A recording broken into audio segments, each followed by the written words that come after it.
ખેડાથી મહત્વના સમાચાર સામે આવી રહ્યા છે। ખેડાના કપડવંજમાં દૂષિત પાણીથી રોગચાળાનો ભય ફેલાયો છે।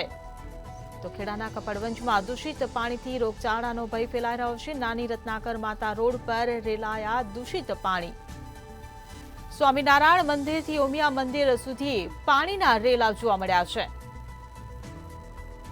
ત્યારે પાલિકાની પાણીની પાઇપો તૂટવાથી વહી જાય છે પાણી। તો ગંદુ પાણી પાઇપ મારફતે પાછું જ્યાં લોકો પી પણ રહ્યા છે। તો ગંદુ અને દૂષિત પાણી પીવાથી રોગચાળાનો લોકોમાં ભય ફેલાયો છે। ત્યારે અનેક રજૂઆતો કરવા છતાં પણ કોઈ જ નિકાલ કરવામાં નથી આવ્યો। ત્યારે તંત્ર દ્વારા વહેલી તકે આ પાઇપ લીકેજ દૂર કરવામાં આવે તેવી માંગ ઉઠવા પામી છે। તો પાલિકાની પાણીની પાઇપો તૂટવાથી પાણી વહી જાય છે।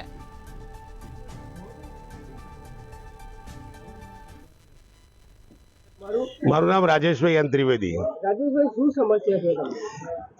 આ સ્વામિનારાયણ મંદિરથી રત્નાગીરી માતા સુધીના ઠેર ઠેર એટલા બધા લીકેજ છે પાણીના કે એક તો અહીંયા સ્વામિનારાયણ મંદિરની સામે જ મોટો ખાડો પડેલો છે અને લગભગ છેલ્લા 2 મહિનાથી ખાડો છે। ખાડામાં પાણી ભરાય છે, ઉભરાય છે અને પછી એ જ પાણી અંદર જાય છે અને એ જ પાણી અમારા નળ દ્વારા અમારા ઘેર આવે છે, જેથી આ સમસ્યાનો કોઈ સોલ્યુશન નથી। અનેક વાર નગરપાલિકામાં રજૂઆત કરી, કોઈ સાંભળવા તૈયાર નથી।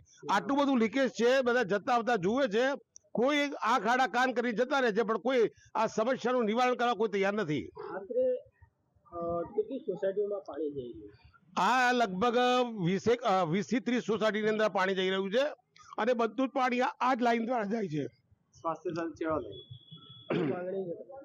અમે એક જ કહીએ છીએ કે આ પાણી એ આપણા આરોગ્ય માટેનું મહત્વનું અંગ છે। ત્યારે લોકોના સ્વાસ્થ્ય સાથે ચેડા ન થતા એને યોગ્ય ન્યાય આપી અને લોકોના સ્વાસ્થ્ય જોખમાય નહીં એ રીતે ત્વરિતપણે આનો ઉકેલ લાવવામાં આવે।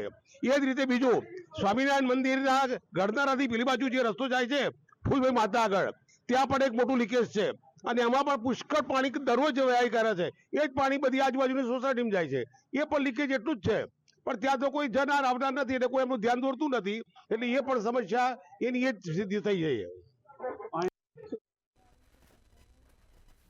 તો પાલિકાની પાણીની પાઇપો તૂટવાથી પાણી વહેતું જોવા મળ્યું।